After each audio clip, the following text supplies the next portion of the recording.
আসসালামু আলাইকুম। System academic care পক্ষ থেকে জানাই আন্তরিক সালাম ও শুভেচ্ছা। আমি শুরু করব নবম শ্রেণী গণিত 2024 সাল নতুন বই 178 পেজ, অধ্যায়ের নাম কৌণিক দূরত্ব পরিমাপের ত্রিকোণমিতি। আমি ফার্স্টেই বলে রাখি, এই অঙ্কগুলো আমাদের ভিডিও করা আছে, বাট সেগুলো শুধুমাত্র খাতা লিখে করে দিছি। সেখানে কিন্তু সবগুলো অঙ্ক করা আছে।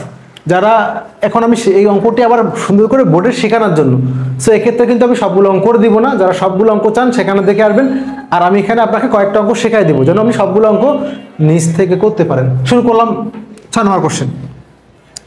দেওয়া আছে একটা মান দেওয়া আছে, বলছে বিন্দুগুলোকে আর এবং ট্যান থিটার মাধ্যমে প্রকাশ করো।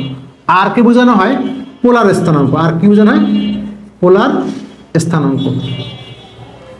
আর ট্যান থিটা এটা অর্থাৎ এক্স আর ওয়াই লাগবে, লম্ব বাই ভূমি লাগবে, এটা হলো কার্তেশীয় স্থানাঙ্ক দিয়ে প্রকাশ করা হয়।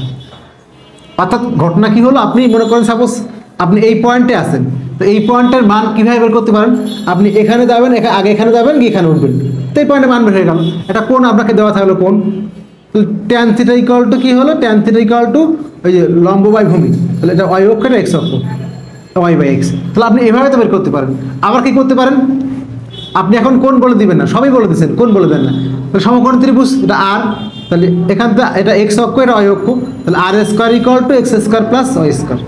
অর্থাৎ আপনি যে এই পয়েন্টের স্থানাঙ্কটা বের করতে পারবেন যে কোনোভাবে, এভাবে করতে পারবেন, এভাবে করতে পারবেন।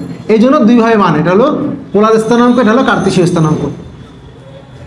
যেটাকে আর এর মান বের অনলি আর আর থেটা, যেখানে আর আর থেটা বের করা হয় এটা হলো পোলার স্থানাঙ্ক, আর যেখানে এক্স ওয়াই মান সেটা হলো কার্তেশীয় স্থানাঙ্ক। ওকে, শুরু করলাম এখানে মানটা।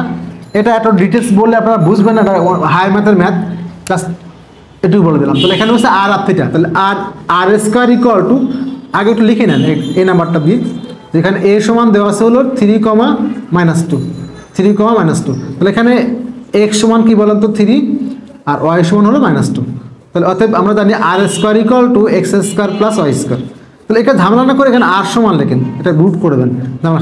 তাহলে এক্স মানে কি বলেন তো 3 এর স্কোয়ার, ওয়াই মানে কি -2 এর স্কোয়ার, আর রুট বসে গেল। 3 3 9, আর 2 2 4, ব্র্যাকেট লাগবে না।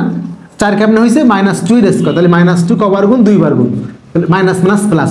আর যদি স্কোয়ার থাকে মানে পাওয়ারটা যদি জোড় সংখ্যা থাকে তাহলে এটা প্লাস হয়, তাহলে √13।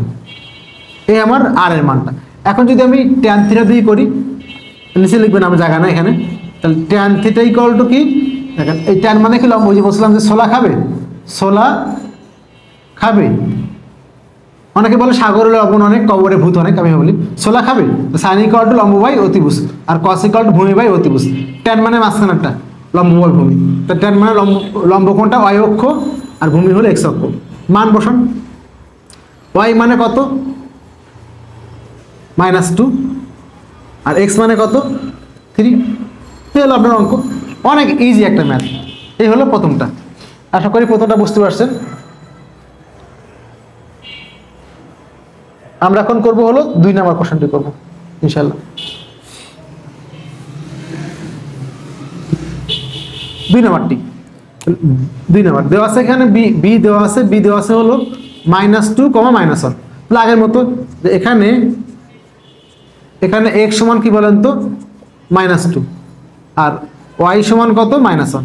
লেখেন অতএব R square equal to X square plus Y square. যদি ভালো বুঝে যান তাহলে আমি আগলাইন করে দিলাম, বা আর ইকুয়াল টু কি লেখা যাবে √x square plus Y square. X এর মানটা কত বলো তো -2 এর স্কোয়ার, ওয়াই এর মানটা কত বলো তো -1 এর স্কোয়ার। এখানে রুট বসে গেছে, তাহলে এখানে 2 2 4, এখানে 1 রুট 4 আর কত 5 রুট, তাহলে আর বের হয়ে গেল। লাস্ট লাইন লিখেন একটু আর ইকুয়াল টু, আর যে ভালো বুঝবেন এই লাইনটা করার দরকার নেই। আমার আর বের হয়ে গেল। এখন তো ট্যান থিটা, ট্যান থিটা মানে কি বলুন তো ওয়াই বাই এক্স। কেন, ওই যে বললাম ট্যান মানে লম্ব বাই ভূমি, মাঝখানটা ছোলা খাবে। সাইন ইকুয়াল টু লম্ব বাই অতিভুজ, কস ইকুয়াল টু ভূমি বাই অতিভুজ, ট্যান মানে লম্ব বাই ভূমি। তো ওয়াই মানটা কত বলেন তো -1, এক্স এর মানটা কত -2, কিন্তু দুটোই মাইনাস কাটাকাটি হয়ে গেল হাফ।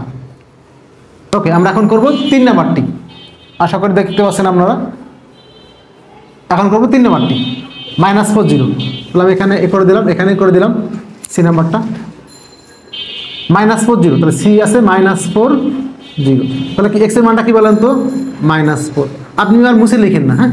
আর ওয়াই এর মানটা কত আছে বলেন তো, ওয়াই এর মানটা আছে হলো ওই যে 0, তাহলে এটা লেখেন আর ইকুয়াল টু এক্স স্কোয়ার, পরে লেখেন মান বসান -4 স্কোয়ার, তো এক্সের মধ্যে কত হবে, এক্স মানে -4, তাহলে -4 স্কোয়ার আর এটা হলো 0 স্কোয়ার, তাহলে -4 তো দেখালাম, -4 স্কোয়ার মানে কি -4 দুবার গুণ, -4 গুণ -4 প্লাস 16, তাহলে কত হলো 16 হয়ে গেল।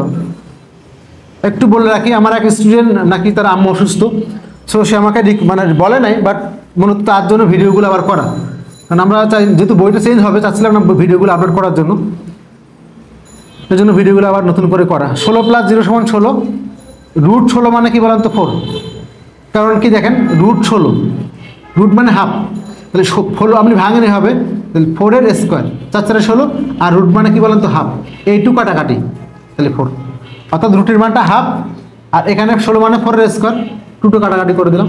ওকে, আর বাকি আছে হলো এটা y/x, তাহলে এখন দেখেন তো y এর মানটা কত 0, x এর মানটা কত -4, খেয়াল করুন আপনি -4 দিয়ে কিন্তু 0কে ভাগ করতে পারবেন না, খুব খেয়াল করবেন, আপনি কিন্তু 4 দিয়ে 0কে ভাগ করতে পারবেন না, পারবেন 4 0 0, কিন্তু 0 দিয়ে কিন্তু 4কে ভাগ করা যাবে না, এটা এই 0/4 কিন্তু হয় এটা কিন্তু অসংজ্ঞায়িত, এটা হলো ইনফিনিটিভ চিহ্ন, একা হলে আলফা আর লাগালে ইনফিনিটিভ, এই জায়গাটা খুব ভালো মতো বুঝতে হবে, কিন্তু এই জায়গাটা কিন্তু ভালো মতো বুঝতে হবে। তাহলে আপনি দেখেন 4 দিয়ে কিন্তু আপনি 0কে ভাগ করতে পারবেন, দেখছেন, তাহলে কিন্তু কি হবে, এটা হলেন 0 হবে, কি 0 হয়ে যাবে, কারণ আপনি -4 দিয়ে 0কে ভাগ করতে পারবেন, সমস্যা নেই। কিন্তু ঘটনা কি বলেন তো, যদি আপনার এমন হতো, এটা বলেন, এটা কিন্তু ওকে, যদি ঘটনাটি এমন হতো যে এখান tan θ = হলো y/x, এর মানটা হলো 4, এর মান হলো 0, এটা কিন্তু অসংজ্ঞায়িত হবে, কি হবে অসংজ্ঞায়িত, এটা মুখ লাগান ফাঁকা হলে আলফা অসংজ্ঞায়িত, অর্থাৎ 0 দিয়ে কোনো মানকে ভাগ করা যাবে না, 0 তো আছে, আপনি ভাগ করবেন কি হবে এই জন্য, বাট আপনি 4 দিয়ে এটা 0 দিয়ে ভাগ হবে না, বাট আপনি কিন্তু 4 দিয়ে 0কে ভাগ করতে পারবেন, 4 দিয়ে -4 দিয়ে 0কে ভাগ করতে পারবেন, যদি এমন হতো এটা 0 তাও কিন্তু ভাগ হতো না। এই হলো আপনাদের এই ম্যাথগুলো, আশা করি বুঝতে পারছেন। সিস্টেম একাডেমিক কেয়ারের পক্ষ থেকে আন্তরিক সালাম জানিয়ে শেষ করলাম আজকের মতো ক্লাস। আল্লাহ হাফেজ।